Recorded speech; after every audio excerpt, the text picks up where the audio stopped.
आराध्य देव के श्री चरणों में वंदन। तत्व ज्ञान द्वितीय वर्ष की स्टडी के दौरान सबसे पहले कर्म प्रकृति और आज है छठा सेशन। अब तक हमने मोहनीय कर्म तक पढ़ा है और साथ में कुछ आयुष्य कर्म को भी हमने जाना। अब हम आगे बढ़ते हैं। उससे पूर्व अगर किसी की कोई जिज्ञासा हो तो हैंड रेज करें। हाँ सरिता जी। सर, मेरे को दर्शन मोहिनी कर्म की जो स्थिति हमने कल डिस्कस की थी ना, आपने बताई थी कि दर्शन मोहिनी कर्म का उपशम जो होता है वो चौथे से लेके 11वें गुण स्थान तक होता है। तो फिर आपने एक बात और बताई कि 8वें गुण स्थान से तो क्षयिक सम्यक्त भी हो ही जाता है जी।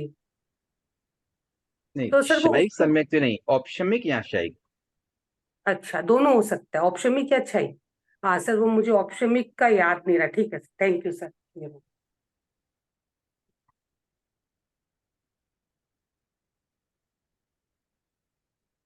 हाँ बबीता जी। नहीं नहीं, मेरा क्वेश्चन नहीं है, मैं उसको लोअर कर रही थी, ऊपर हो गया वापस से। अच्छा,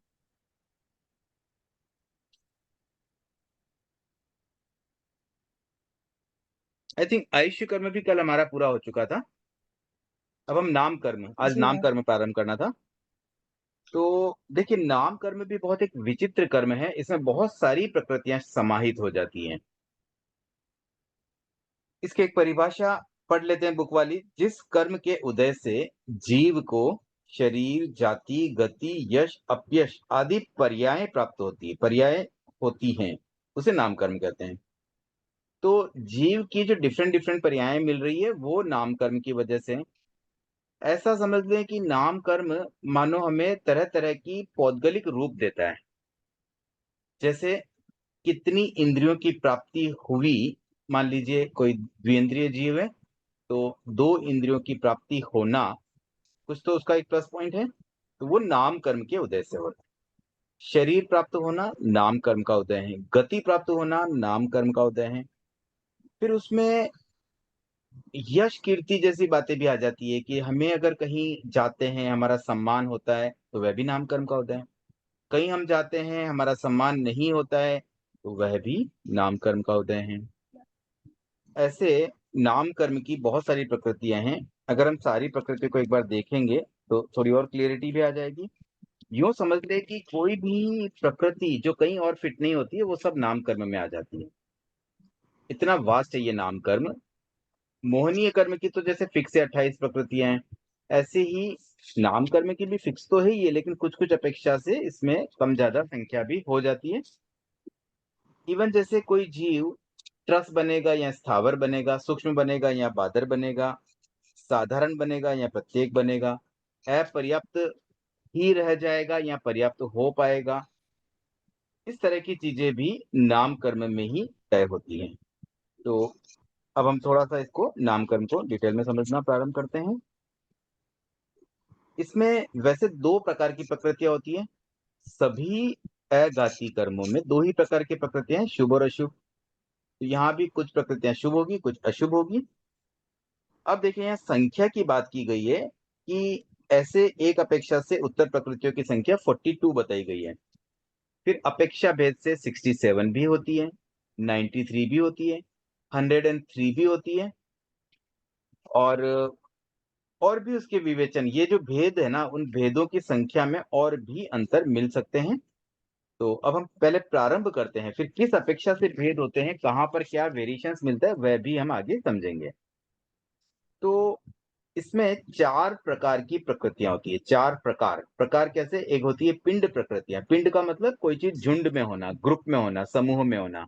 मतलब एक प्रकार की प्रकृति में मल्टीपल विकल्प जहां होते हैं कि वह जीव ये भी मिल सकता है वह भी मिल सकता है, लेकिन वो एक ही कैटेगरी के हैं, तो वो सारी प्रकृतियां पिंड प्रकृतियों में समाहित हो जाती हैं। उसके बाद प्रत्येक प्रकृतियां ऐसी प्रकृतियां होती है जो अपने आप में यूनिक है, इंडिविजुअल ही, एक्सक्लूसिव है, जिनका आपस में कोई और रिलेशन नहीं होता है, उनका कोई और ग्रुपिंग नहीं होती है। फिर तीसरी जो इसमें दिया गया है, त्रस दशक, और उसी का रेसिप्रोकल है स्थावर दशक। तो ऐसे 10 के सेट बने हुए हैं कुछ अच्छी प्रकृतियां त्रस दशक में आ जाती है और थोड़ी बुरी प्रकृतियां स्थावर दशक में आ जाती है। मतलब शुभ प्रकृतियां त्रस दशक की है और अशुभ प्रकृतियां स्थावर दशक की है। ये जो 10-10 प्रकृतियां हैं, ये सब आपस में रेसिप्रोकल हैं। कैसे होती है कि त्रस दशक की पहली प्रकृति उसी की अपोजिट स्थावर दशक की पहली प्रकृति होगी। फिर दूसरी दूसरी प्रकृति दोनों की कंपेयर करेंगे तो एक शुभ है एक अशुभ है। तो इस तरह से इन 10 को याद करना, किसी एक को याद कर लिया तो दूसरा तो उसका अपोजिट ही होता है, तो आसान बन जाता है। सिमिलरली पिंड प्रकृतियों में भी थोड़ा सा आसानी इसलिए हो जाती है क्योंकि एक ग्रुप को याद किया तो उस ग्रुप की फर्दर डिवीजन हमें ऑलरेडी पता ही होते हैं, तो वो भी याद करना आसान बन जाता है। हाँ, ये जो 8 प्रत्येक प्रकृतियां हैं उन्हें हमें अब अलग से याद करना होता है। तो अब हम प्रारंभ करते हैं सबसे पहले पिंड प्रकृतियों की ओर, जो ग्रुपिंग के साथ में होती है। तो ऐसे कुल 14 ग्रुपिंग्स है। अब उन ग्रुपिंग्स में भी फिर उनकी जो प्रकृतियां, अगर उनकी भी हम टोटल करेंगे तो फिर जो भेद जैसे 67, 93, 103 आदि ये हमें प्राप्त हो जाते हैं। तो 14 प्रकार के पिंड हैं, 14 तरह की ग्रुपिंग है, फिर हर एक की अपनी अपनी इंडिविजुअल प्रकृतियां हैं। जैसे गति नाम, तो गति नाम में 4 गतियां हैं। 4 जो गतियां होती है, 4 जो आयुष्य होते हैं, उन्हीं के आधार पर 4 नाम कर्म की उत्तर प्रकृतियां हो गई, जैसे हम गति नाम कहेंगे। तो जैसे नरक गति नाम कर्म, तिर्यंच गति नाम कर्म, मनुष्य गति नाम कर्म, देव गति नाम कर्म। इसी प्रकार से जाति के आधार पर वर्गीकरण, 5 जातियां जो होती है, तो कोई एक केंद्रीय जाति नाम कर्म, अगर एक केंद्रीय बना तो वह नाम कर्म का उदय है, कोई पंचेंद्रीय बना तो वह भी नाम कर्म का उदय है। उसके बाद शरीर नाम कर्म, तो 5 प्रकार के शरीर की प्राप्ति, उनके आधार पर 5 उत्तर प्रकृतियां हो गई शरीर नाम की। फिर अंगोपांग नाम, अंगोपांग में एक्चुअली 3 ही होती है। 3 इसलिए होती है क्योंकि तेजस और कार्बन के कोई अंगोपांग नहीं होता है। औदारिक शरीर के अंगोपांग कैसे हुए, जैसे हाथ, पैर, नाक, कान, मतलब जो भी शरीर के बॉडी के पार्ट है ना, उनका भी एक अलग प्रकृति ले ली गई है कि उनका निर्माण किस तरह से हुआ है, अच्छा हुआ है, बुरा हुआ है, हुआ नहीं हुआ, जो भी इससे रिलेटेड बातें हैं वो सब अंगोपांग नाम कर्म के उदय से हो पाएगा। अब किसी को अच्छे अंग मिले तो वह भी इसका शुभ नाम कर्म का उदय मानेंगे, और किसी को अगर अच्छे नाम नहीं मिले, अच्छे अंग नहीं मिले, तो वह भी नाम कर्म का ही अशुभ प्रकृति का उदय मानेंगे। अशुभ। ठीक है। उसके बाद शरीर बंध, अब देखिए ये थोड़ा सा अलग है, शरीर बंध और शरीर संगात, इनको एक बार मैं छोड़ता हूँ, पहले आगे बढ़ते हैं, उसके बाद हम इसको भी करेंगे। संहनन नाम, संहनन का मतलब क्या होता है कि जो अस्थियों की संरचना है ना वो कितनी स्ट्रांग है। तो एक तरह से उसकी स्ट्रांगनेस पता चलती है जीव की, कि जिस जन्म में वो अभी जन्मा है वहां उसकी कितनी बॉडी स्ट्रांग रहेगी। तो स्ट्रांगनेस एक्चुअली इंटरनली अस्थियों से होती है, हड्डियों से होती है। तो ये संहनन के 6 प्रकार होते हैं, उसी के आधार पर 6 उत्तर प्रकृतियां बन जाती है। फिर संस्थान, संस्थान का मतलब शरीर का शेप, मतलब कोई जैसे शरीर थोड़ा बोना टाइप का होता है, जैसे सर्कस में जो जोकर आदि रहते हैं ना, बोने होते हैं साइज में। कोई ऐसा होता है जिसका ना ऊपर का पोर्शन थोड़ा लंबा होता है, नीचे थोड़ा छोटा होता है, किसी का नीचे लंबा होता है, नीचे का मतलब कमर के नीचे का पार्ट, मतलब लेग्स वगैरह वो थोड़ी लंबी होती है, ऊपर का पोर्शन छोटा होता है, या रेसिप्रोकल भी हो सकता है। किसी का शरीर का शेप जो होता है ना एकदम प्रॉपर होता है, मतलब दिखने में समझ में आता है एकदम सुंदर और प्रॉपर, सब जैसा जैसा होना चाहिए वैसा ही होता है। किसी का शरीर बिल्कुल उटपटांग तरीके का होता है, किसी की नाक लंबी होती है, किसी के कान लंबे होते हैं, मतलब जो टेढ़े मेढ़े कोई भी शेप में। फिर किसी के जैसे कुबड़े होते हैं ना, जिसकी पीठ थोड़ी बाहर निकली हुई रहती है। तो ऐसे अलग अलग 6 प्रकार के संस्थान होते हैं, शरीर के संस्थान। उसके आधार पर ये 6 प्रकृतियां बन जाती हैं। फिर वर्ण, गंध, रस, स्पर्श, ये 4 जो है ना, ये वैसे पुद्गल के गुण है, और शरीर भी तो एक पुद्गल ही है। तो शरीर के संबंध में ही शरीर का वर्ण कैसा है, शरीर में गंध कैसी है, शरीर का रस कैसा है, शरीर का स्पर्श कैसा है, इस आधार पर ये 4 वर्गीकरण में, जैसे वर्ण में 5 उत्तर प्रकृति आ जाएगी, गंध में 2, रस में 5, स्पर्श में 8। तो ऐसे ये उत्तर प्रकृतियों की कैटेगरीज आ गई है। और उसके बाद एक आता है आनुपूर्वी नाम। आनुपूर्वी का मतलब क्या होता है कि जैसे 4 जो गतियां होती है ना, उन 4 गतियों में विहरण करने की योग्यता इस नामकरण के उदय से मिल पाती है। जैसे नारक अनुपूर्वी, तो उस नारक अनुपूर्वी के उदय से ही जीव नरक गति में जा पाता है। तो जो बीच का ट्रेवलिंग पीरियड है ना, एक गति से दूसरे गति में जाने का, जिसको हम अंतराल गति भी कहते हैं, उसे अंतराल गति ही समझ लें कि अंतराल गति में एक कहाँ जा सकता है, नरक गति में जा सकता है, तो उसके लिए नरक अनुपूर्वी गति कर्म का उदय होना आवश्यक है। इसी प्रकार से अगर कोई देवता के रूप में कहीं जा रहा है, मनुष्य है देवता जा रहा है, तो मनुष्य गति से देव गति में जो वो जा पाता है, जो वहां से गति करता है, उस गति में देव अनुपूर्वी गति नामकरण का उदय होता है, तभी ये पॉसिबल होता है। और विहायो गति का मतलब क्या होता है कि जीव कैसे चलता है, मतलब उसकी चाल ढाल कैसी है। कुछ व्यक्ति की चाल बड़ी सुंदर होती है, प्रॉपर चलते हैं, पैर सामने रखा तो अच्छे से चल पाते हैं। कुछ ना लुढ़कते गिरते लुढ़कते चलते हैं, मतलब टेढ़े मेढ़े पैर रखना। तो उनकी जो चाल है ना, वो चाल कैसी है, उसके आधार पर विहायो गति होती है। इसके दो भेद हैं, अच्छी और बुरी। तो प्रशस्त विहायो गति और अप्रशस्त विहायो गति। इस तरह से ये 14 पिंड प्रकृतियों में 2 हमने छोड़ा था, 12 को हमने समझ लिया। अब यहां तक अगर किसी का कोई प्रश्न हो तो पूछ सकते हैं।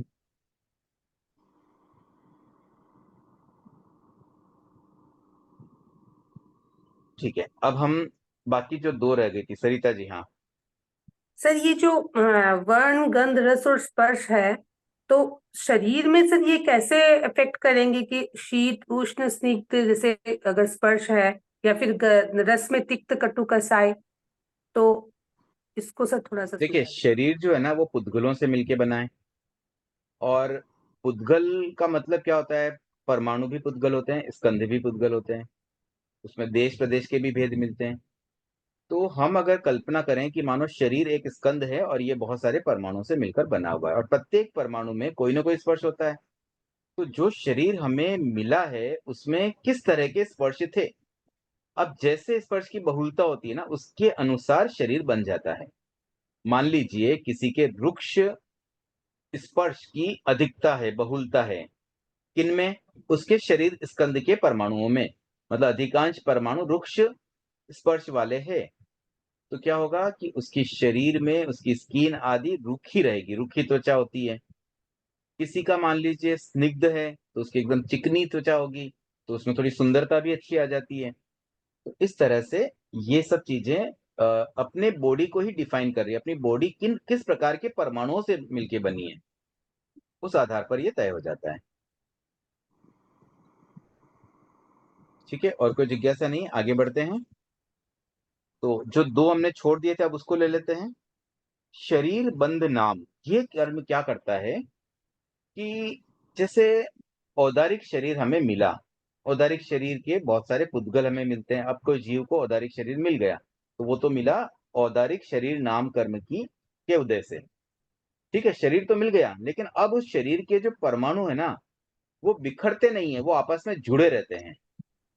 तो औदारिक शरीर के परमाणु आपस में बंधे हुए रहते हैं, आपस में जॉइंट रहते हैं। ये जॉइंट पना किससे आता है, शरीर बंध नाम कर्म शरीर के बंध। उदय से। ठीक है, तो ये भी 5 ही होते हैं, प्रत्येक शरीर के लिए अपना अपना हो गया। औदारिक शरीर का निर्माण अगर होगा तो उसमें औदारिक शरीर बंध नाम कर्म का भी बंध उदय होना नाम। जरूरी है, तभी वो औदारिक शरीर बंधा हुआ रह पाएगा। तो ये एक्चुअली शरीर नाम के साथ ही जुड़ी हुई चीज है। उसके बाद है शरीर संगात नाम। संगात का मतलब होता है इकट्ठा करना। तो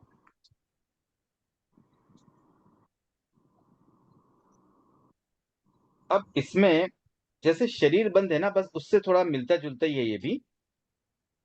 यहाँ क्या होता है कि जब कोई कर्म हम पिक करते हैं, तो औदारिक कर्म वर्गणा, औदारिक वर्गणा के पुद्गल हम ग्रहण करेंगे। तो जैसे ही जीव ने वो पुद्गल ग्रहण किए, अब उन पुद्गलों से औदारिक शरीर जो ऑलरेडी हमारा है उसके साथ में वो ऐड हो जाना। जैसे हमारे बाल बढ़ते हैं, तो बाल छोटे थे, बड़े हुए, पुद्गल बाहर से लिए और उन्हीं बालों में कुछ उसमें परिवर्तन करके ऐड कर दिया, तब जाकर के हमारे बाल बड़े हुए। कभी हमारी स्किन मान लीजिए खराब हो गई कोई चोट लगने से, अब वो स्किन रिपेयर होती है, तो स्किन रिपेयर में क्या होता है, वो जो पोर्शन जहाँ चोट लगी थी वहां पे नई स्किन बनती है। तो वो नई स्किन जो बन रही है, पुद्गल तो बाहर से ग्रहण किए, अब उन पुद्गलों को उसके साथ सेट करना, संगात। तो ये जो एकत्रित होता है कि भाई पुद्गलों को इकट्ठा करके उसी के साथ में ऐड करना, ये शरीर संगात नाम कर्म के उदय से हो पाता है। क्लियर हुई है दोनों बातें? तो ऐसे देखा जाए तो शरीर नाम कर्म भी सफिशिएंट है, लेकिन ये बताने का प्रयास कि शरीर भी मिलता है तो उसमें पुद्गलों को बाहर से इकट्ठा भी करना पड़ता है। शरीर को एक बार में एक साथ नहीं मिलता है, उसके साथ पुद्गल बाहर से एकत्रित होते रहते हैं, जिनका समावेश होता है, और एक बार शरीर बनने के बाद वो पुद्गल आपस में जुड़े रहते हैं, तभी शरीर की दृढ़ता पॉसिबल होती है। नहीं तो मान लो बिखर जाए, हमने मान लीजिए कोई चीज इकट्ठी भी कर ली तो वो तो बिखर सकता है, लेकिन वो नहीं बिखरता है, तो उसमें भी जीव की कोई ना कोई क्वालिटी है, तो वो जीव की क्वालिटी उस नाम कर्म के उदय से मिल पा रही है। संघात। हाँ सरिता जी। सर यहाँ पे जो शरीर बंध नाम था, सर बंध नाम में तो सर ऐसे समझ लें कि हमने जब अपना औदारिक शरीर का निर्माण किया, तो जैसे है ना पूर्व रहित, तो औदारिक शरीर का निर्माण किया तो औदारिक रगड़ाई हमने ग्रहण की, और प्लस हो गया वर्तमान में ग्रहण किए गए, तो उसके साथ जैसे आपने एग्जांपल दिया कि बाल बढ़े, हमारी स्किन जो डैमेज हुई उसको हमने रिपेयर किया, तो वापस हमने और पुद्गलों को ग्रहण किया, तो वहां पे तो उसका बंधन हो गया, और संघात में उस बंधन को और गाढ़ बना दिया। बस इतना ही डिफरेंस है दोनों में। तो एक्चुअली मैंने जो अभी बात बताई ना, उसको थोड़ा सा पलट देते हैं। मैंने बंध के लिए जो बात कही थी ना, वो संगात के लिए हो गई, संगात वाली बंध के लिए हो गई। मतलब नए पुद्गल जो इकट्ठे हो रहे हैं ना, वो बंध में आ रहा है। हाँ। ऑलरेडी एग्जिस्टिंग में जो नया आ रहा है वो शरीर बंध में आ रहा है, और फिर बंधे हुए पुद्गल जो इकट्ठे रहते हैं, वो जुड़े हुए रह पाते हैं, वह शरीर संगात में हो रहा है। ठीक, thank you sir. Babita ji. हाँ सर, जय जिनेन्द्र। बोल रही हूँ, ये जो मतलब हमारा शरीर पहले बन गया, शरीर नाम से शरीर बन गया, उसके बाद शरीर संघात का मने जो वापस से और पुद्गल जुड़ेंगे तो वो देखिए, शरीर संघात में शरीर जुड़ेंगे। नाम कर्म से शरीर बंधता नहीं है, शरीर प्राप्त होता है। शरीर प्राप्त हुआ, मतलब सॉरी। किसी को हाँ, औदारिक नाम कर्म का, औदारिक, देखिए शरीर नाम तीसरे नंबर का है, पांचवें नंबर का शरीर बंध है, और छठे नंबर का शरीर संगात है। तीन चीजें अलग अलग आ रही है।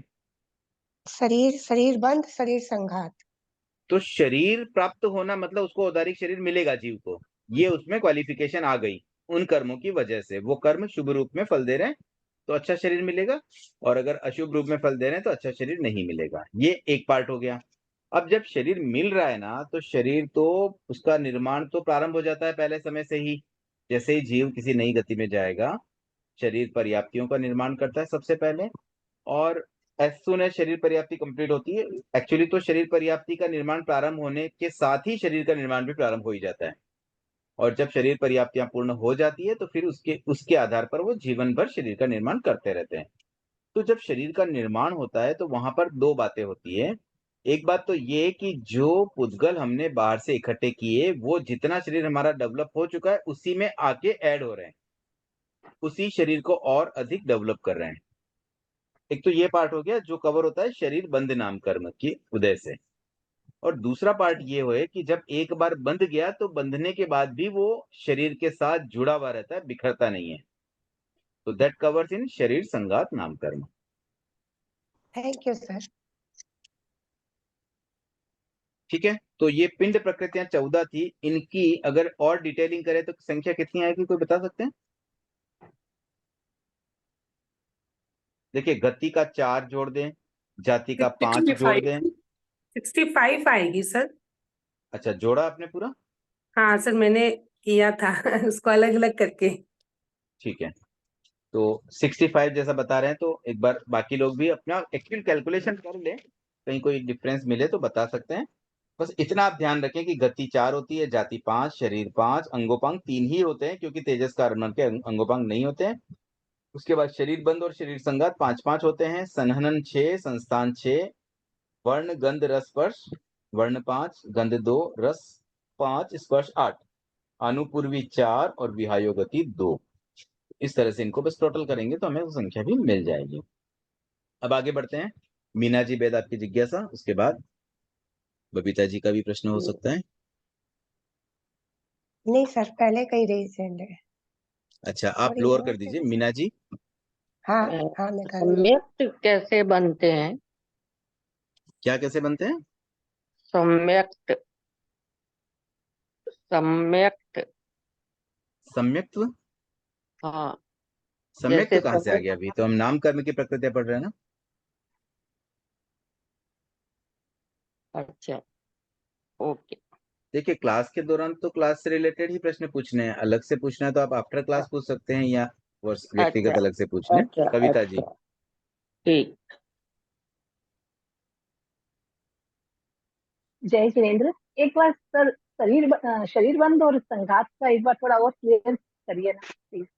देखिए, हम इसके टेक्स्ट को एक बार पढ़ लेते हैं, तो बबीता जी मैं चाहूंगा आप एक बार रीड कर लें शरीर हाँ बंध सर, नाम पढ़ कर्म रही हूँ। पहले।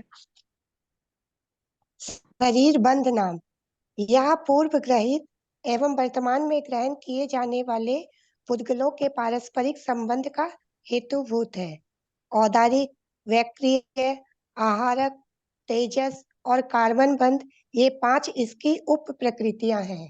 तो देखिए, इसका जो डिटेल है ना वो पहले सेंटेंस में ही है, उसी को हम वापस समझते हैं। पूर्व ग्रहित एवं वर्तमान में, दो बातें आ रही है। एक तो पहले से जो ग्रहण किए गए हैं, यानी कि जो शरीर हम अब तक बना चुके हैं वो पहले ग्रहण किए हुए पुद्गलों से बना, तो वो हो गया अपना एग्जिस्टिंग शरीर। और वर्तमान में ग्रहण क्यों करते हैं हम? शरीर के निर्माण के लिए। शरीर का डेवलपमेंट कंटिन्यूस चलता है, इस चीज को ध्यान रखें। ऐसा नहीं कि बचपन में एक बार शरीर बन गया तो उसी शरीर से हम चला रहे हैं। शरीर के, अगर हम प्रत्येक अंगों की बात करें, प्रत्येक अवयव की बात करें, तो ऐसा कोई अवयव हमारे पास नहीं है जो 7 साल पुराना हो। मतलब विद इन 7 ईयर तो पूरी बॉडी चेंज हो जाती है। तो ये जो नए वर्तमान में जो शरीर का डेवलपमेंट चलता रहता है, उसमें वर्तमान में ग्रहण किए जाने वाले पुद्गल उसमें समाहित हो गए। अब इन दोनों का पारस्परिक संबंध का हेतुभूत, आपस में संबंध कैसे हुआ कि एग्जिस्टिंग शरीर और उसमें फिर नए पुद्गल समाहित हुए, उसमें ऐड हुए। तो वो ऐड जब होते हैं तो उसको कहाँ कैसे शरीर को निर्माण में काम करना है, ये ऐड होने पे जो शरीर का निर्माण हो पाता है, that is just because of शरीर बंध नाम कर्म का उदय। ये सब उदय से हो रहा है, बंध से नहीं होता, ये ध्यान रखना। नाम कर्म के बंध से कुछ भी नहीं होगा, उदय से ही होता है। उदय से यस। चीजें सामने दिखती हैं। और शरीर संगात की बात करें तो इसका भी एक बार रीड कर लें बबीता जी। शरीर संघात नाम, संघात का अर्थ है एकत्रित करना। जैसे झाड़ू के बिखरे हुए घास के तिनकों को इकट्ठा करना। शरीर के ग्रहित और ग्रहण किए जाने वाले पुद्गलों के बंधन को संघात यानी गाढ़ बंध करने में निमित्तभूत कर्म पुद्गलों को शरीर संघात नाम कर्म कहते हैं। औदारिक आदि 5 शरीर शरीर संघात नाम कर्म की 5 उप प्रकृतियां हैं। तो देखिए, इसमें भी है ना ऑलमोस्ट काफी मिलता जुलता ही मीनिंग इसका भी हो रहा है। यहाँ पर ये कह रहे हैं कि ग्रहित और ग्रहण किए जाने वाले पुद्गलों के बंधन को संगात कहते हैं। तो मीनिंग इसमें भी कुछ ऐसा ही लग रहा है कि जो पहले से ग्रहित थे और जो नए ग्रहण हुआ उनका जो बंधन हुआ वो संगात है। लेकिन क्योंकि इनका गाढ़ बंध है और ये इस तरह से काम कर रहा है कि जो ग्रहित है, मतलब जो पहले के ग्रहित थे, उनको भी आपस में जोड़ने का काम, और नए आए उनको भी आपस में जोड़े रखने का काम। तो ये सारा कुछ इस तरह से होता है कि शरीर के जितने भी पुद्गल हैं वो आपस में बिखरते नहीं है, आपस में जुड़े हुए रहते हैं। बस ये कार्य शरीर संगात नाम कर्म के उदय से हो पाता है। क्लियर हुआ कविता जी? सर डिफरेंस पता नहीं चल पा रहा, मैंने दोनों एक्चुअली में इसीलिए डिफरेंस शुरू में कहा था दोनों काफी सिमिलर ही है। बस जो टास्क है ना वो दो टास्क को इनमें समाहित किया गया है। एक टास्क तो ये है कि नए पुद्गलों को इकट्ठा करने पे वो एग्जिस्टिंग के साथ में मर्जिंग उसकी ठीक से हो जाती है, और दूसरा है कि जो भी पुद्गल इकट्ठे हो गए वो आपस में ऑलवेज जुड़े हुए रहते हैं, बंधे हुए रहते हैं। ठीक है, okay, thank you.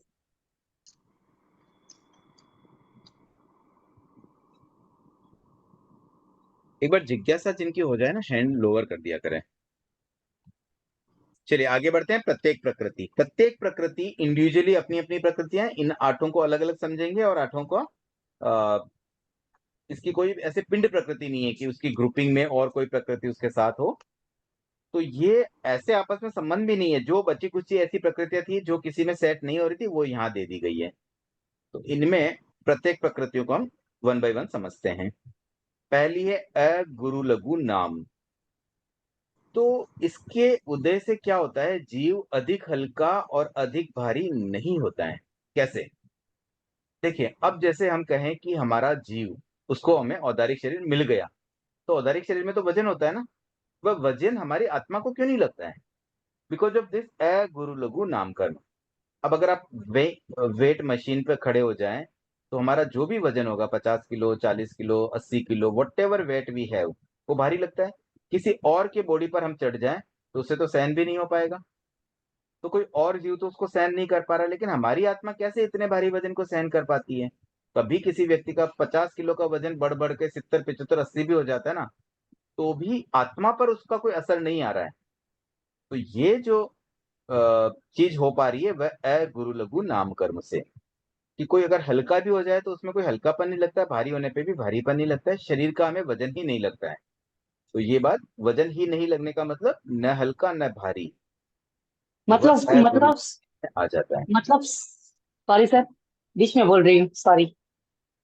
Hand raise कर लिया मतलब करें तो अच्छा सॉरी रहे। सॉरी सर, गलती हो गया। बोलिए, बोलिए अभी। बोलते हैं बोलते हैं कि अगुरु अगुरु लघु मतलब सिमिलरिटी ना, सिमिलरिटी रहता है, सिमिलर सिमिलर रहता है। सिमिलरिटी नहीं होती। देखिए, दो चीजें होती है। लघु का मतलब होता है हल्का, गुरु का मतलब होता है हम्म भारी।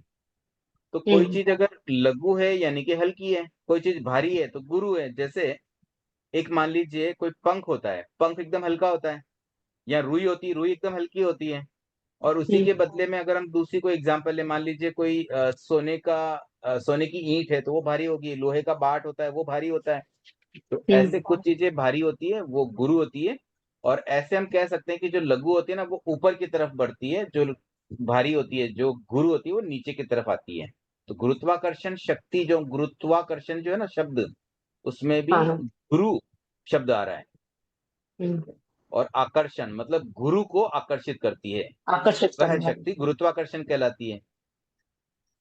तो ये जो नीचे की तरफ खींचने की प्रवृत्ति होती है ना अर्थ में, एक हम्म जो फोर्स जिसको हम कहते हैं गुरुत्वाकर्षण, उसका भी मतलब ये होता है कि गुरु चीजों को वो नीचे आकर्षित करती है। और जो लघु होती है ना, वो आकर्षित नहीं होती, वो तो हल्की होती है, ऊपर भी उड़ जाती है। अब जैसे रुई है, रुई को ऐसे छोड़ देंगे तो वो बहुत देर तक हवा में ऐसे ऊपर उड़ती रहेगी लघु होने से।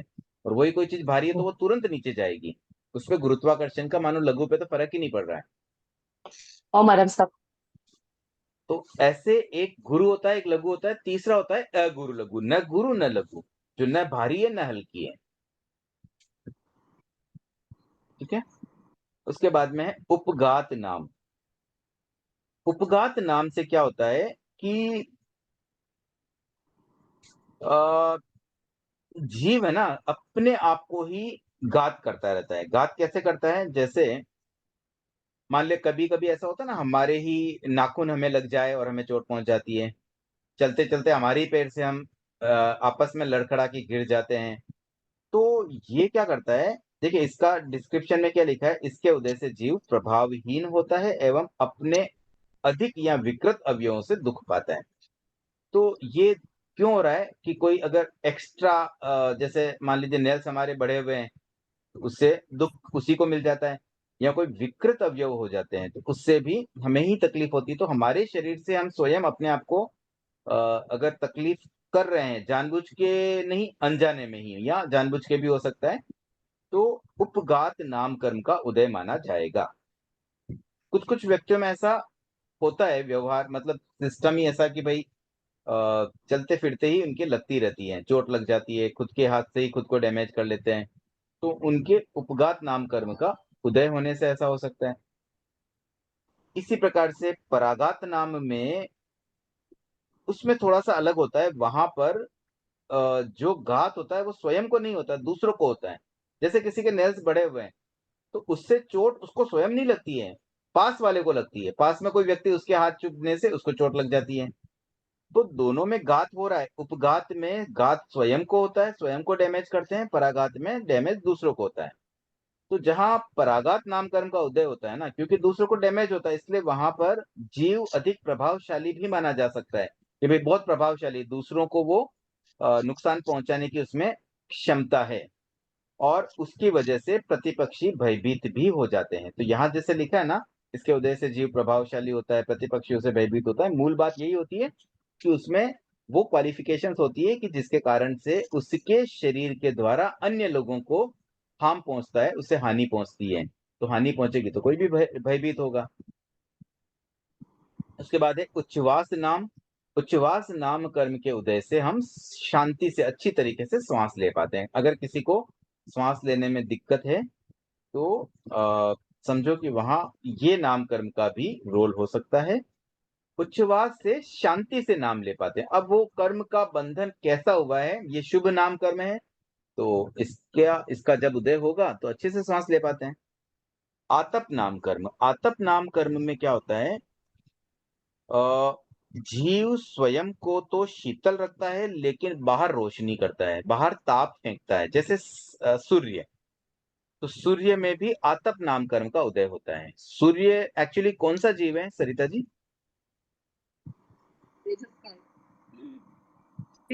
पृथ्वी काय का जीवन। हाँ, सूर्य जो होता है ना वो पृथ्वी का एक जीव होता है।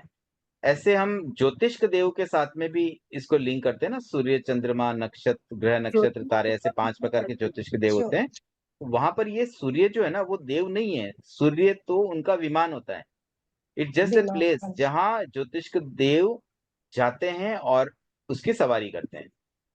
तो ये बेसिकली सूर्य तो पृथ्वी का एक जीव है और पृथ्वी का एक होते हुए भी उनमें आतप नाम कर्म का एक उदय होता है, जिससे वो स्वयं ठंडे रहते हैं लेकिन बाहर इतना ताप फेंकते हैं कि कोई और उससे जल भी सकता है।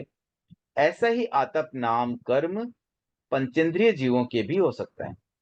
और जैसे कोई साधु बहुत तपस्या करके उतनी ऊर्जा आ जाती है कि कोई उनके पास भी जाए तो भस्म हो जाए, उनमें भस्म करने की ताकत आ जाती है, तो वह भी आतप नाम कर्म का उदय मान सकते हैं। उसके बाद एक किसी ने हैंड रेज किया था, वापस नीचे हो गया है, तो है तो जिज्ञासा तो मैंने आप पूछ सकते हैं। सरिता तो जी ने तो मैंने किया ही था किया और एक हाँ। अन्य लोगों में से भी था। हाँ सरिता जी आप पूछिए। तो मेरे को वो सर ये प्रभावहीन वाला वो वर्ड समझना था। जैसे यहाँ है ना उपघात में, उसके उद्देश्य जी प्रभावहीन होता है, तो वो स्वयं को घात करे तो वो प्रभावहीन कैसे हुआ सर? क्योंकि है ना उससे दूसरों को भय नहीं लगता है, वो खुद को ही डैमेज कर रहा है। मतलब अब कोई एक तो पावरफुल हो दूसरों को नुकसान करे तब तो दूसरे को इससे भयभीत होंगे। वो तो खुद को ही खाली नुकसान कर सकता है, दूसरों को नुकसान करने की उसमें हिम्मत ही नहीं है, उसमें उतनी क्षमता ही नहीं है, वैसे प्रभावहीन हो जाता है। ठीक, थैंक यू सर। हाँ सीमा जी बोल रहे हो।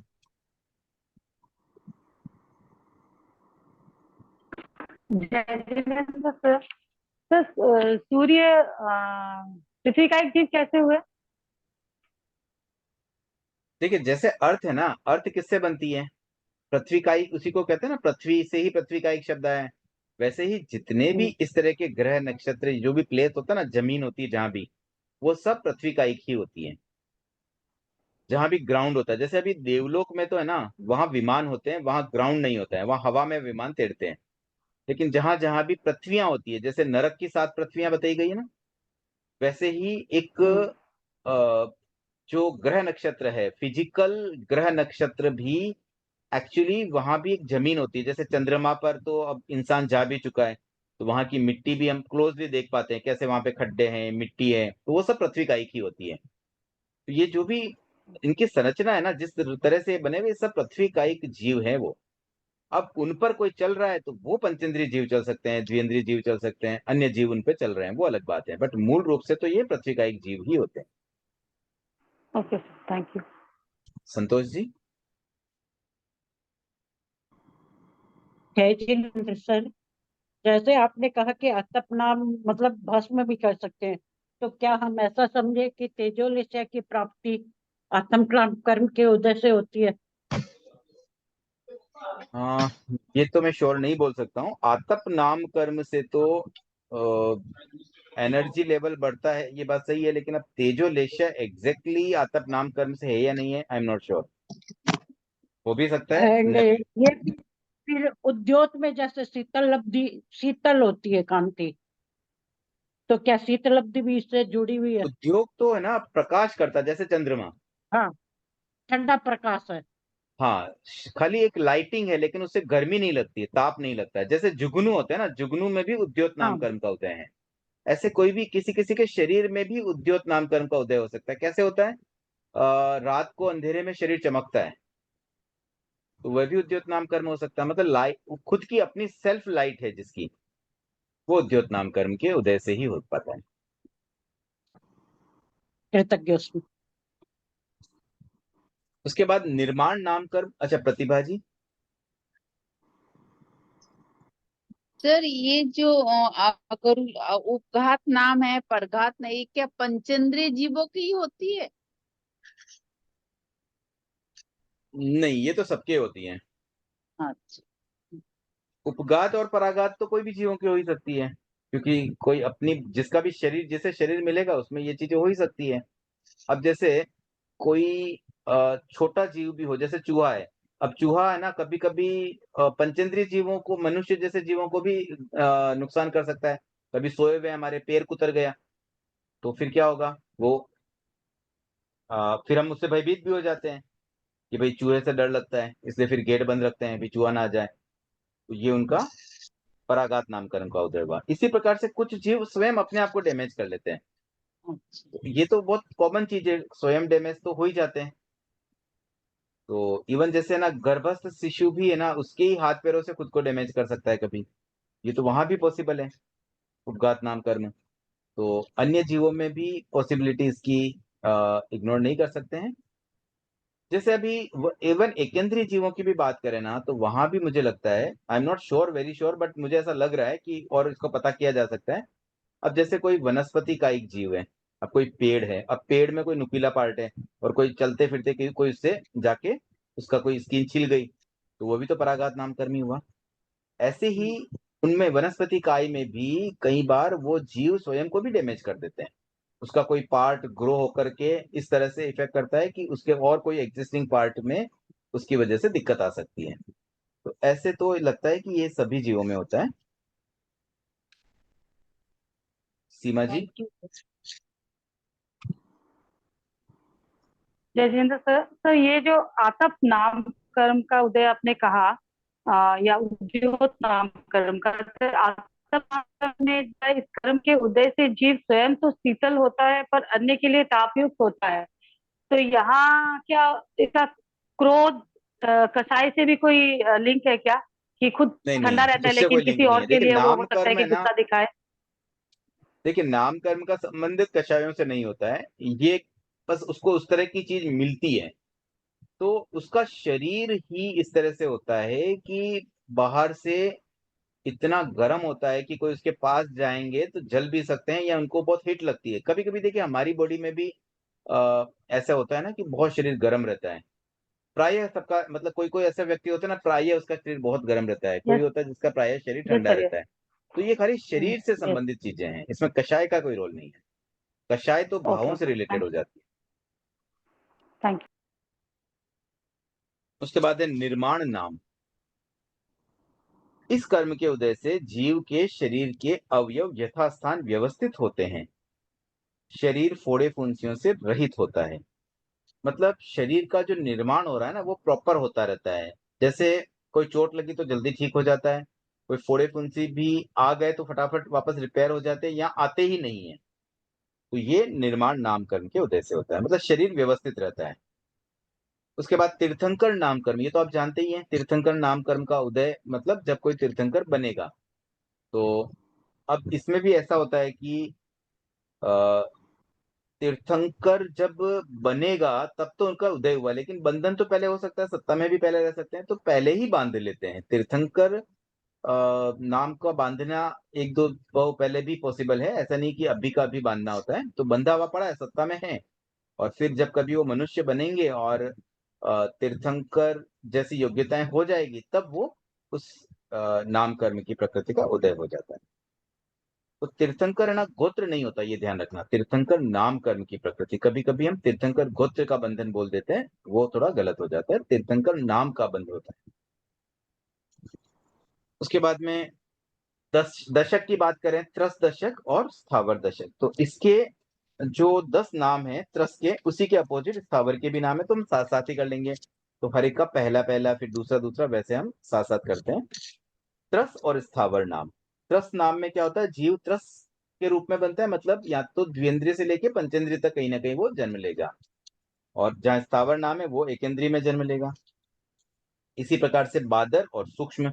बादर जीव अगर कोई है तो वो या तो द्विंद्रिय से पंचेंद्रिय तक या एकेंद्रिय में भी बादर बनेगा।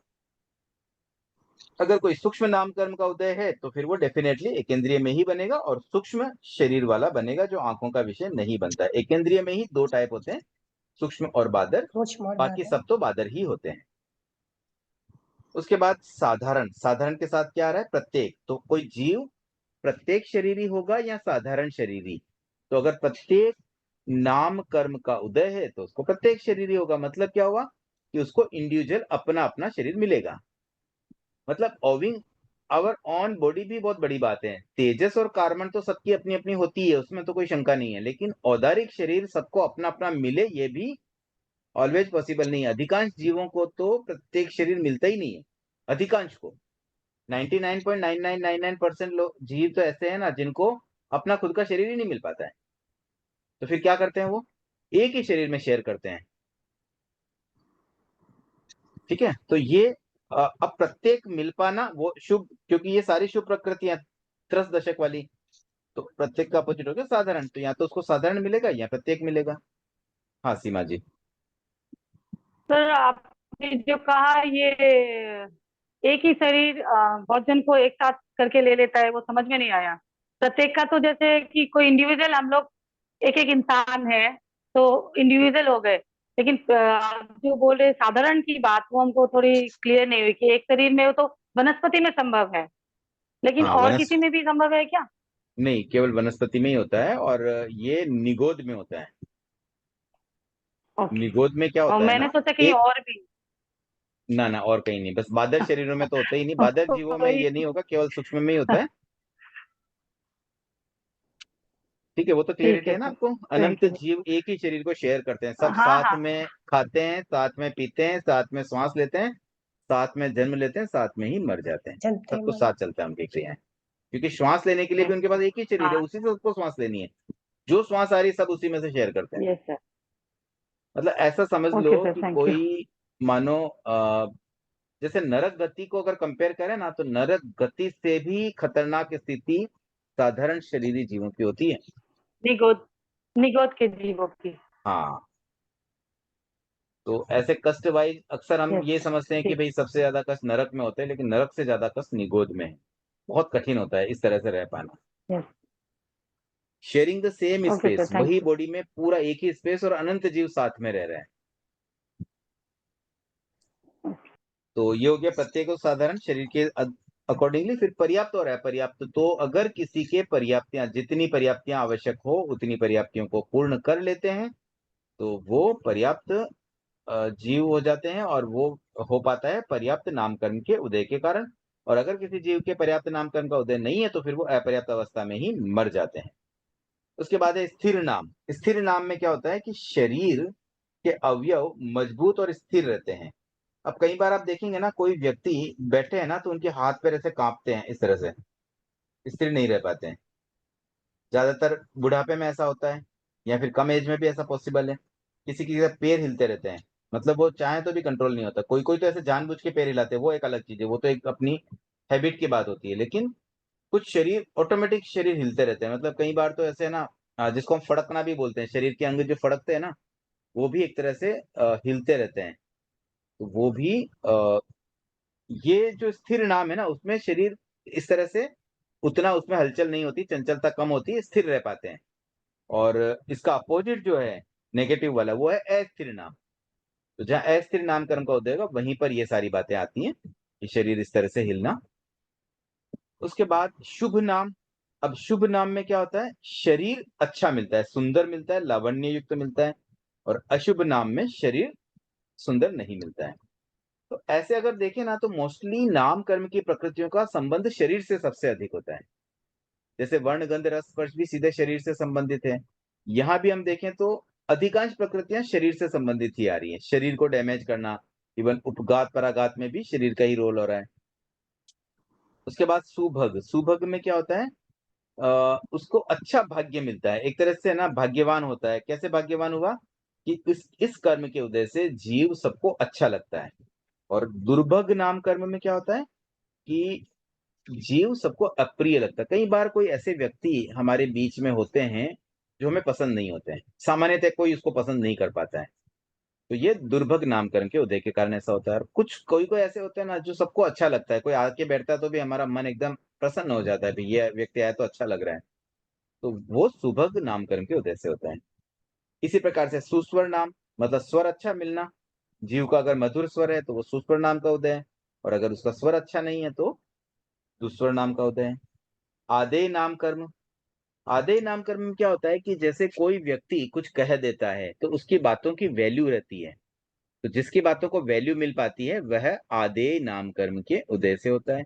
और कोई ऐसा होता है भी, कोई बोलता है लेकिन फिर भी उसकी बात कोई सुनता ही नहीं है। कई बार जैसे मीटिंग्स होती है, अब मीटिंग में ना कभी कभी ऐसे दो तीन चार लोग एक साथ भी बोल देते हैं। अब कोई एक व्यक्ति की बात तो सब सुन लेते हैं तुरंत, दूसरा व्यक्ति बोले जा रहा है बोले जा रहा है, उसकी बात कोई सुनता ही नहीं है। तो ये सब भी नाम कर्म के उदय से होता है। हाँ मोनिका जी। जय जिनेन्द्र सर, अभी आपने जो सुभग नाम बताया, मतलब एक व्यक्ति किसी को तो अच्छा लगता है और किसी को वही व्यक्ति अच्छा नहीं लगता है, तो उसमें कैसे वो मतलब समझे कि उसमें दोनों वो प्रकृतियां हो सकती है।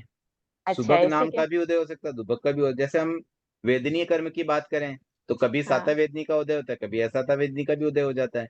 ऐसा तो नहीं कि हमेशा साता वेदनी का ही होगा।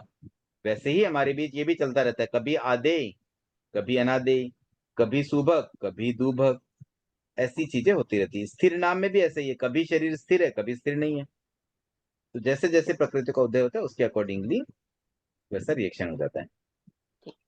उसके बाद अंतिम है यश कीर्ति। यश कीर्ति नाम कर्म में जीव को यश और कीर्ति मिलती है, और जिसका अयश कीर्ति नाम कर्म का उदय होता है वहां पर उसको अपयश या अपकीर्ति मिलती है। अब देखिए इन बातों से हम ये समझ सकते हैं, कई बार हम ऐसा सोचते हैं कि मैंने भी वो काम किया, दूसरे ने भी वो काम किया, केवल उसको पूछते हैं, मुझे कोई पूछता नहीं है। तो उसमें भी ज्यादा परेशान होने की जरूरत नहीं, ये सब नाम कर्म के उदय से हो रहा है। कई बार हम ऐसे मन में लाते हैं कि यहाँ न्याय नहीं हो रहा है, ये न्याय ही हो रहा है, हम उसको न्याय को समझ नहीं पा रहे हैं। ये हमने कर्म बांधे थे उसके अकॉर्डिंगली ये भी न्याय है। हमने कोई काम किया, हमने एग्जाम में बहुत अच्छा लिखा, अब मान लीजिए सरिता जी ने भी एग्जाम में अच्छा लिख के आए और बबीता जी भी अच्छा लिख के आए। अब मान लीजिए सरिता जी को अच्छे मार्क्स मिल गए, बबीता जी को कम मार्क्स मिले।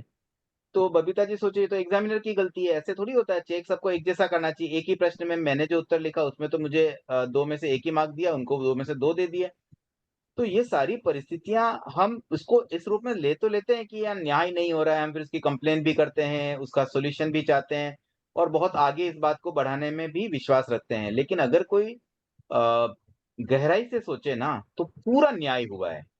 न्याय किस लिए हुआ? क्योंकि आपके जो पास्ट कर्म थे ना उसके अकॉर्डिंगली यहाँ न्याय चल रहा है। हम क्या करते हैं ना, एक पार्ट को देखते हैं, वर्तमान में जो चल रही है ना परिस्थितियां, बस उसको ध्यान में रख करके हम न्याय की मांग करते हैं, तो वहां पर ये गड़बड़ हो जाती है। और अक्सर भ्रांतियों का मेन कारण यही होता है। अगर इस चीज को कोई समझ लेना तो मुझे लगता है कंप्लेन सब खत्म हो जाएगी, न परिवार में कोई तकलीफ, न समाज में कोई तकलीफ, कहीं कोई प्रॉब्लम ही नहीं है फिर तो ये कुल 93 प्रकृतियां हो जाती है। हमने जो गिना था ना 65 बताया था ना आपने, 14 की जगह 65 अगर कर ले तो कितनी अधिक बढ़ गई? 65 में से 14 फिर माइनस हो जाएगी, क्योंकि अगर अलग अलग गिन लिया तो फिर उनके ग्रुप को नहीं गिन पाएंगे ना।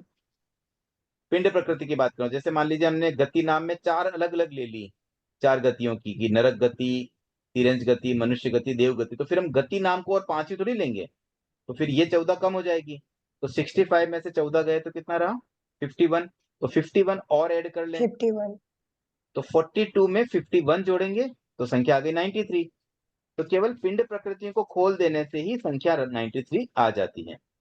अब इसके अलावा उसमें एक 103 प्रकृतियों का जो उल्लेख मिलता है, वहां पर शरीर बंध की प्रकृति के संबंध में 5 की जगह 15 प्रकृतियां रहती है।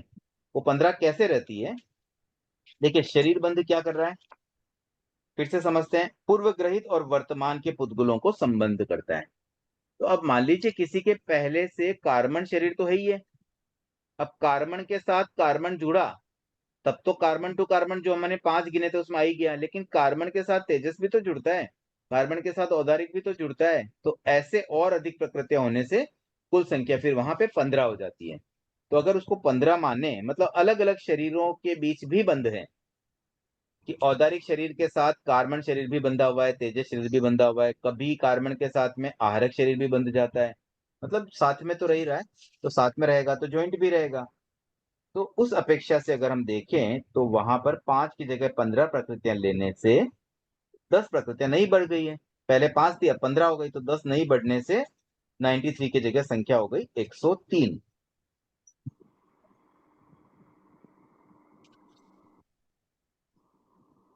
और फिर और एक अपेक्षा से जो वर्ण आदि की कितनी प्रकृतियां हो रही थी टोटल? 20 प्रकृतियां होती है वर्ण गंध रस स्पर्श की। अगर उनको हम 4 में कन्वर्ट कर ले, भाई वर्ण तो वर्ण ही है ना, भाई वर्ण मिला, कोई भी वर्ण मिले, तो अगर उसको हम 4 कर लें और इसके अतिरिक्त उसमें कुछ और चेंजेस होती है, तो शरीर बंधन और शरीर संघातन की तो 10 प्रकृतियां, और वो जो 20 है उसकी जगह हम खाली 4 ही लें तो 16 कम हो जाएगी। 93 में से 16 कम करने पर 67 हो जाएगी। 67 ही होती है क्या?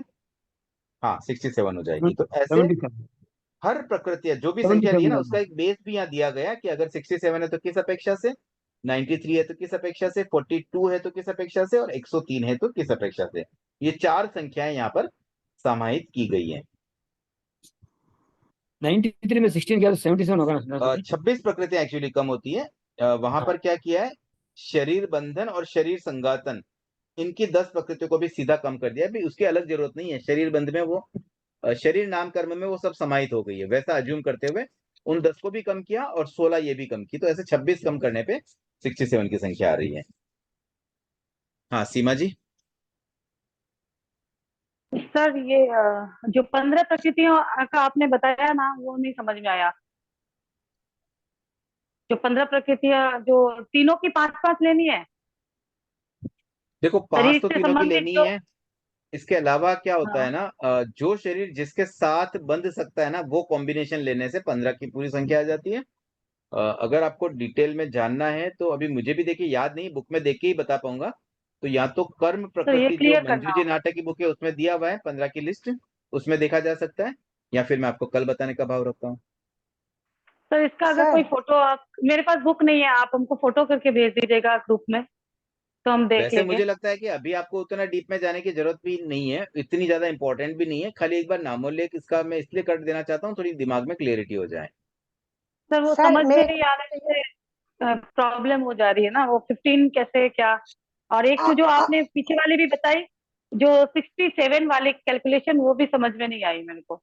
देखिए 93 की कैलकुलेशन समझ में आई? 93 की तो उनकी सारे की डिटेलिंग करने से अपने लोग को आ जाती है। ठीक है, जो अब उसमें उसमें चार क्या चेंज गति। करना है वो समझिए। डिटेलिंग में हम वर्ण गंध रस स्पर्श की डिटेलिंग नहीं करेंगे, वर्ण को हम एक ही पकड़ेंगे, अच्छा 5 की जगह एक ही लेंगे। अच्छा तो ऐसा करने से अच्छा 16 तो ये कम हो गई। और शरीर संगात और शरीर बंध ये 2 नामकर्म की प्रकृति को हम लेंगे ही नहीं। हमारा ये कहना है भी शरीर नामकर्म में सब आ गया। जब औदारिक शरीर मिला तो भाई बंधेगा भी सही, आपस में पुद्गल भी चिपकेंगे, उसमें क्या अलग चीज हो रही है। तो अगर उतनी डिटेलिंग में नहीं जाना है तो खाली शरीर नामकर्म से हो जाता है। तो वो 10 वो कम कर दी और 16 ये कम कर दी, तो 26 कम करने से 67 की संख्या आ जाती है। ओके ओके सही, अब समझ में आ गया। और वो 15 वाली सर अगर होगा तो पिक भेज दीजिएगा व्हाट्सएप में, हाँ तो एक ठीक बार है, मैं देख या लेंगे, तो अगर समझ में पिक आएगा तो। पिक बुक देखिए, पूरे ग्रुप में पिक भेजना ठीक नहीं है, कल की क्लास में ही एक बार चर्चा कर लेंगे। ओके, वो थोड़ा क्लियर नहीं है कैसे क्या है। हाँ मधु जी। सर प्लीज मेरा नंबरिंग क्लियर नहीं हो रहा है, प्लीज एक बार वापस अच्छा चेक नंबरिंग करिए। क्लियर नहीं हो रहा है, ठीक है। बबीता जी। सर मैं बोल रही थी कि अवबोध बुक के ना पीछे में ये पूरा डिटेल से दिया हुआ है। कौन सी बुक में दिया है? अवबोध अवबोध के अवबोध एकदम में लास्ट दिया हुआ है, पेज तो में, ठीक है फिर अवबोध में देख लीजिए, पेज नंबर क्या बता दीजिए। एकदम लास्ट पेज में सीमा जी अवबोध के लास्ट पेज में दिया हुआ है ऐसा बता रहे हैं। 164, page number 164। Page number okay 164 वहां एक बार देख लीजिए, ये 15 प्रकृतियों के नाम वहां मिल जाएंगे। ओके सर, थैंक यू, देख लेंगे। और सरिता जी आप कुछ कहना चाह रहे हैं? हाँ सर, मतलब ये जो प्रकृतियां जितनी भी हमारी है सर, ये हमारे किसी भी भाव में कोई कोई सी भी प्रकृति बन सकती है, और फिर वो अकॉर्डिंग टू द्रव्य क्षेत्र काल भाव उदय में आ जाती है। बिल्कुल, नाम कर्म की अधिकांश प्रकृतियां ना निमित्त परिस्थिति वश ही उदय में आ पाती है। बंधी भी सब रहती है, तरह तरह की पिंड प्रकृतियों में तो प्राय ऐसा होता है कि सब तरह की प्रकृतियां बंधी भी रहती है। ऐसे ही त्रस और स्थावर दशक भी सब बंधी भी रहती है। अब कोई शरीर ऐसा मिल गया, कोई एकेंद्रीय भाव मिला और वहां पे साधारण शरीर बना, तो साधारण शरीर प्रकृति उदय में आएगी, नहीं तो पड़ी रह जाएगी, और पड़ी पड़ी ऐसे ही वेस्ट भी हो जाती है। कई अच्छा, बार वो तो मतलब बहुत उदय सारी में नाम नहीं कर्म आता। की प्रकृतियां बिना उदय में आए ही ऐसे ही प्रदेशोदय में, मतलब उदय में नहीं आने का मतलब विपाक मिले हुए, बिना विपाक मिले ऐसे ही विपाक प्रदेशोदय में ही खत्म हो जाती है। Okay, thank you sir. अब मान लीजिए कोई चारों गतियां बांध के बैठा है और कभी नरक में जाए नहीं, तो क्या होगा? लास्ट में तो आखिर खत्म होनी है ना। हाँ, उसको उद्वेलना बोलते हैं, उद्वेलना एक शब्द आता है मतलब उसका ऐसे। टाइम पीरियड, मतलब उसका टाइम पीरियड खत्म हो जाता है, हाँ, एक्सपायर्ड हो जाती है। वही कभी कोई एक्सपायर्ड हो मेडिसिन हम जाती है, खरीद के तो लाया, लेकिन एक्सपायर्ड हो गई तो अभी फेंक दी। बस वैसे ही।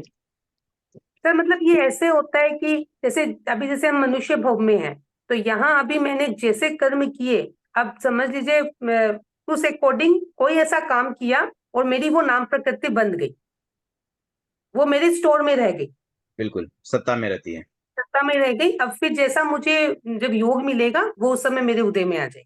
हाँ, अवसर मिला तो उदय में आ जाएगी, अवसर नहीं मिला तो बिना उदय में आए खत्म हो चली जाएगी, जाए। खत्म हो एक्सपायर्ड जाएगी। निर्जलित हो जाएगी। हाँ सीमा जी। सर एक बार अनुपूर्वी नाम और विहायोगति नाम एक बार क्लियर कीजिए ना सर। विहायोगति में भी वो थोड़ा डिस्टर्बेंस है, आकाश प्रदेश में वो सब जो बोल रहे हैं थोड़ा कम समझ में आ रहा है, अनुपूर्वी और विहायोगति। देखियो, अनुपूर्वी का संबंध तो सीधा अंतराल गति से समझ ले। जीव जिस गति में जा रहा है उस गति में जा पा रहा है, क्योंकि उस गति अनुपूर्वी का नाम कर्म उदय में आया। जैसे नरक अनुपूर्वी नाम कर्म का उदय होगा तो जीव नरक गति में जा पाएगा। आज कोई नरक गति बांध ले, नरक आयुष्य बांध ले, तो डेफिनेटली नरक अनुपूर्वी का उदय तो कंपल्सरी है, उसके बिना तो नरक आयुष्य भोग ही नहीं पाएगा। मतलब उसकी ट्रेवलिंग से रिलेटेड ये चीज है कि भाई वहां तक पहुंचेगा कैसे। तो जो अंतराल गति में जा रहा है ना नरक गति की ओर, उस प्लेस पर जाने का जो मार्ग है, जिस जिस कारण से वो जा पा रहा है, ये उस नाम कर्म की प्रकृति के कारण ही वो जा पा रहा है। नहीं तो हम कहते हैं कि चलो नरक आयुष्य बांध लिया, मैं तो यहाँ से जाऊं नहीं, मुझे कौन यहाँ से ले जाएगा। मैं मनुष्य हूं, मान लो कोई नरक, मान लो राजा श्रेणी के, अब नरक आयुष्य बांध लिया, अब वो बोले मैं तो जाऊंगा ही नहीं यहाँ पे, मैं तो यहीं रहूं, इस लोक में ही रहूं, तो जाएगा कैसे? वो किस फोर्स से जा पा रहा है? तो वो दुख नरक भी है। अनुपूर्वी नाम कर्म के उदय के कारण से वो यहां से नरक तक पहुंच पाए। वो जो आत्मा ट्रेवल कर पाई ना वहां तक, वो उस सर नाम कर्म के उदय से हो रहा है। सर अनुपूर्वी गति में क्या सर चार ही आएंगे, नरक, तिर्यंत, मनुष्य और देव? इसमें सिद्ध यस, गति नहीं आएगी? नहीं वहां तो कोई कर्म का उदय नहीं रहता है। सिद्ध अच्छा, सिद्ध जब, गति में तो कर्म का उदय नहीं है, तो हाँ चार ही वहां तो सब, रहेगी। हाँ और विहाय गति सर एक बार क्लियर कीजिए। हाँ, विहायो गति में क्या होता है कि ये हमारी चाल पर डिपेंड करती, कैसे हम चलते हैं। हमारी चाल अगर सुंदर है, मतलब सिस्टमेटिक है, व्यवस्थित है, तो प्रशस्त विहायो गति का उदय है। अगर हमारी चाल प्रॉपर नहीं है, मतलब पैर लड़खड़ा के चलते हैं, पैर सही ढंग से नहीं रखते हैं, टेढ़े मेढ़े पैर पड़ते हैं जमीन पर, तो यूं समझ लें कि वह अप्रशस्त विहायो गति है। सर व्यायो गति में भी तो आप जैसे बोल रहे हैं कि नामकरण में कभी शुभ और अशुभ दोनों ही होते हैं, तो व्यायो गति में भी कभी तो टेढ़ी मेढ़ी हो सकती है, कभी सही भी हो सकती है, तो इसमें भी बिल्कुल, शुभ अशुभ हो सकती है। जैसे समझे कोई व्यक्ति ने शराब पी ली और लंगड़ा के चल रहा है, तो उसका अप्रशस्त विहायो गति का उदय हो गया। कोई सही ढंग से चल पा और रहा है तो ऐसे प्रशस्त नॉर्मल, विहायो गति का उदय है। तो सर यहाँ पे जो आकाश प्रदेश की बात बताई है, जिस गति से आकाश स्थान विशेष को पाया जाए उसे विहाय गति कहते हैं। गमन सदैव आकाश प्रदेशों में ही होता है, पृथ्वी पर चलने वाला भी आकाश में चलता है। तो ये इसका क्या मीनिंग समझ में थोड़ा। देखो हम कहीं भी चलते हैं ना, तो चलते कहाँ हैं? आकाश में ही चलते हैं ना। आकाश का मतलब ऊपर जो आकाश है वो नहीं, व्यवहार में हम आकाश कहते हैं नहीं, ऊपर है। वो तो आसपास हर पूरा जगह हम आकाश जहाँ है। चल रहे हैं वो आकाश ही तो है। हाँ। तो मेन मेन बात चलने से ही है। जो हमारा मूवमेंट हो रहा है ना, मूवमेंट किस तरह से, अच्छा व्यवस्थित मूवमेंट है या टेढ़ा मेढ़ा मूवमेंट है, वही चीज होती है। अच्छा, ठीक है कुछ सर। जीव ओके, नेचर थैंक। से ही प्रशस्त विहायो गति वाले होते हैं और कुछ नेचर से ही अप्रशस्त विहायो गति वाले होते हैं, जिनका यहाँ पर एग्जाम्पल भी दिया गया है। तो सर ये एक्चुअली तो ये नामकरण है, तो सर ये प्रशस्त अप्रशस्त की जो है ये तो मतलब जो जिस गति में आ गया उसके बाद की स्थिति है ये, या देखिए पहले की स्थिति चीजें है, उस ना गति में स्टॉक में जाने पड़ी वाला है। हुई है। सुनिए मेरी बात, जैसे ना हमारे पास बहुत सारी चीजें स्टॉक में पड़ी है, जरूरत पड़ेगी तो काम में लेंगे, नहीं तो पड़ी रह जाएगी। तो ये सारा नाम कर्म का रोल ही यही होता है कि जीव को डिफरेंट डिफरेंट सिचुएशंस जो भी मिलती है ना, वो कोई ना कोई नाम कर्म की प्रकृति से ही मिल रहा है। एक्चुअली देखिए ऑब्जेक्टिव क्या है, उत्तर प्रकृतियां जो दी गई ना, वहां कोई ऐसा तो है नहीं कि हमारे शरीर मतलब आत्मा के जो कर्म बंधे हुए वहां पे कोई नंबरिंग सिस्टम है कि ये 1 नंबर का कर्म, ये 2 नंबर का है, या ये शुभ विहायो गति वाला है, वैसा तो कुछ है नहीं। केवल समझाने के लिए है। कर्म तो ऐसे देखे तो भी कर्म कर्म है, लेकिन उसका बाइफरगेशन हम क्यों करते हैं, ताकि हम समझें कर्म की विविधताओं को और उस बेस पर हम अपनी आचरण को अच्छा बना सकें। तो इस विविधता को समझाने के लिए ही नामकर्म की इतनी उत्तर प्रकृतियां दी, और इसमें जो अंतरों का भेद है ना संख्याओं में, कभी हम कहीं 67 बोल रहे हैं, कहीं 93 बोल रहे हैं, कहीं 42 बोल रहे हैं, इसका भी आधार यही है कि 42 भी सही है, 93 भी सही है। तो फिर क्यों अंतर है, समझाने के लिए। समझना हो तो और डिटेल में खोल के समझ लो। तो ये जितना भी सर वर्गीकरण मेरा मिलता है ना, सर मेरा बोलना ये है कि ये अंतराल गति के समय की स्थिति है, या ये मतलब आदमी जिस गति में जा रहे हैं जीव, गति के जन्म लेने के देखिए बाद की स्थिति है, या अंतराल गति की है?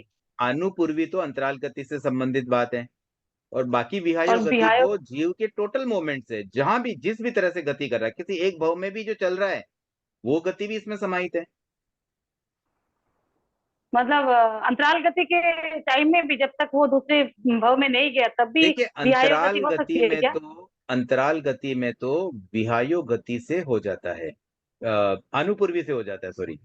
अंतराल गति तो अनुपूर्वी से संबंधित हुई। अंतराल गति को छोड़कर सामान्य जो भी गति हो रही है ना, मतलब एक ही भव में एक ही गति जो जन्म ले लेता है ना, वहां पर जो गति हो रही है, वहां जो उसका बॉडी का मूवमेंट हो रहा है ना, उसके आधार पर ये विहायो गति डिफाइन की गई है। अच्छा, मतलब जीव के जन्म के बाद किसी एक हाँ हाँ, मतलब गति में आने के बाद की गति है ये बिल्कुल। विहायो गति। मेरा कहने का मतलब यही था कि जो भी चीजें हो रही ना हमारे साथ, कुछ न कुछ उसका रीजन है, बिना रीजन कुछ होता नहीं है। उस बात को डिफाइन करने के लिए ही ये भेद किए गए, ये बताने के लिए कि हम जो चल पा रहे हैं, अच्छे से चल पा रहे हैं, खराब चल पा रहे हैं, it is all because of कर्म। हम अंतराल गति से एक जगह से दूसरी जगह पहुंच पाते हैं, ये भी this is all because of some कर्म।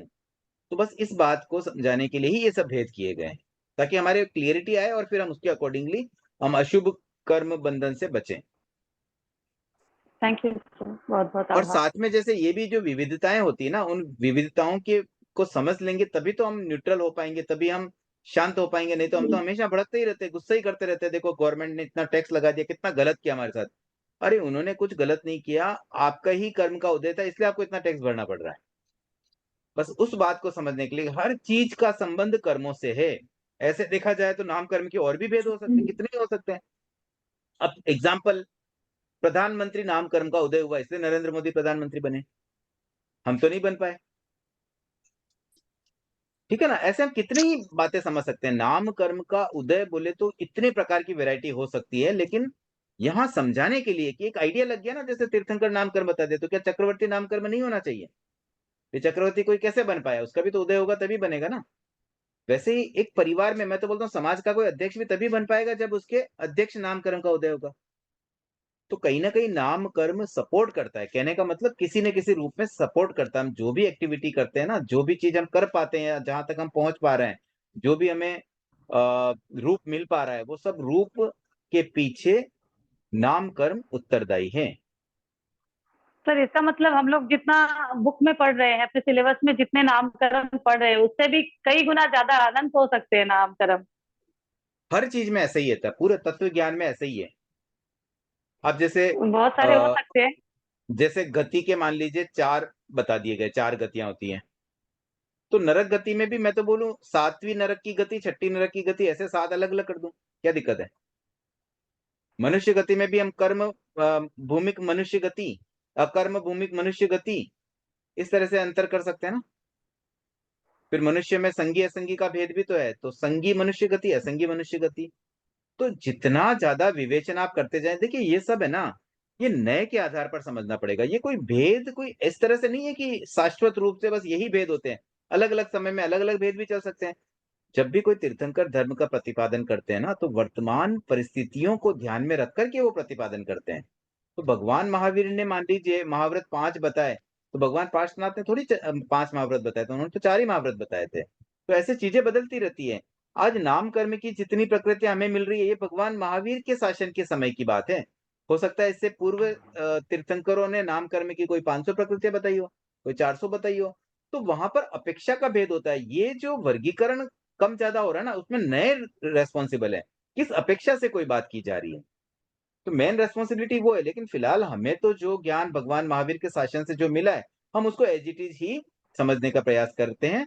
लेकिन उसके साथ में ये व्यापकता जो है ना इनकी तत्वों की, वो एक क्लियरिटी रहनी चाहिए कि ये सब समझने की दृष्टि से भेद होते हैं। वो भेद तो बदलते रहते हैं, और कभी संग्रह नए से हम सब चीजों को कलेक्टिवली देख लेते हैं। जैसे हमने कहा ना कि सब वर्णों को एक साथ कर लो, 5 वर्ण अलग नहीं चाहिए, एक ही चाहिए, तो वो 67 के भेद में आ गया। तो ऐसे कहीं हम चीजों को अपनी आवश्यकता अनुसार, ये जो भेद होते हैं ना, ये व्यवहार के अनुसार होता है। व्यवहार में जो उपयोगी जैसा लगे ना, उसके अनुसार भेद होता है। अब हम कहते हैं 12 व्रत, श्रावक के 12 व्रत ही क्यों, 15 व्रत क्यों नहीं, 50 व्रत क्यों नहीं, 500 व्रत क्यों नहीं? व्रत तो जितने ले उतने कम है ना। तो एक व्यवहार के अनुसार 12 व्रत में 12 टॉपिक में इनको डिवाइड कर दिया गया। फिर प्रत्येक टॉपिक में और भी तरह तरह के व्रत हो जाते हैं। तो ऐसे ही हमें तत्व को भी एक व्यापकता से समझना चाहिए कि ये व्यवहार उपयोगी भेद होते हैं। रियल भेद का उससे एक्चुअल संबंध नहीं है। वास्तविक भेद तो जैसा हम समझना चाहे वैसा हो जाएगा। सर ठीक है। किसी बच्चे ने मेरे से एक बार पूछा था, सर किसी बच्चे ने एक बार मेरे से क्वेश्चन किया था कि तीर्थंकर 24 ही क्यों, 25 क्यों नहीं, ज्यादा क्यों नहीं? तो उस समय तो मैं देखिए सब कुछ बोल वहां भी जो नहीं पाई भेद है ना, थी। ये व्यवहार उपयोगी भेद नहीं है, ये निश्चय का भेद है। ये नियम है कि किसी एक बोलते कि काल 24 चक्र नियम में है 2 तीर्थंकर। पार्ट होते हैं, अवसर्पणी और उत्सर्पणी। तो किसी एक उत्सर्पणी अथवा किसी एक अवसर्पणी में 24 तीर्थंकर ही होते हैं। ये नियम है, कुछ चीजें नियम से चलती हैं। यस सर, ठीक है ठीक है। Sir, thank you sir. हाँ यस सर, बहुत बहुत सरिता सर जी। धन्यवाद। सर सर सर मेरा मेरे क्वेश्चन है। प्रश्न नहीं है सर। अभी जो सीमा जी ने प्रश्न किया ना कि 24 तीर्थंकर ही क्यों होते हैं, तो सर इसका मैंने बहुत अच्छा विश्लेषण तीर्थंकर चरित्र में भी 2-3 दिन पहले पढ़ा था। उसमें इतना सुंदर उसमें विवेचन दिया गया है कि एक टाइम पीरियड के अनुसार, जैसे आपने भी बताया उत्सर्पणी अवसर्पणी काल होता है, तो हर एक तीर्थंकर के बीच में एक टाइम स्पेन फिक्स होता है। तो उस टाइम स्पेन फिक्स होने के कारण वो उस काल चक्र में 24 ही तीर्थंकर हो सकते हैं। इतना प्यारा उसमें, इतना अच्छे से डिस्क्रिप्शन उसमें दिया हुआ है। तीन हाँ चार दिन मतलब पहले भी। लॉजिक लॉजिक सेट किया है, लेकिन उतने ही समय क्यों होता है? जब भगवान महावीर 100 वर्ष की कम आयु वाले थे, तो ऐसे ही कम आयु वाले 2 4 5 और हो जाते, क्या दिक्कत थी? नहीं नहीं होते, नियम है ना सर, ये तो तो वही बोल रहा हूँ, नियम तो आ ही गया ना बीच में, कहीं नियम ना है। कहीं तो हाँ नियम आ ही रहा ना। हाँ, वही सर मैंने बोला कि सीमा जी को डिटेल में जानना तो आप तीर्थंकर चरित्र पढ़ लेना, उसमें पूरा डिटेल में दिया हुआ है एकदम अच्छे से। देखिए कहीं ना कहीं हम नियमों से बाउंड है। अब वो एक नियम के आधार पर फिर ठीक है, दूसरी बात ये निकाल दी भी इतना काल होता, तो काल भी तो नियम से ही हुआ है ना। तो बात वही हो गई, अल्टीमेटली 24 तीर्थंकर भी नियम से ही हो गए। चलिए आज की क्लास को हम यही एक बार एंड करते हैं, समय बहुत ज्यादा हो गया, ध्यान ही नहीं रहा समय का।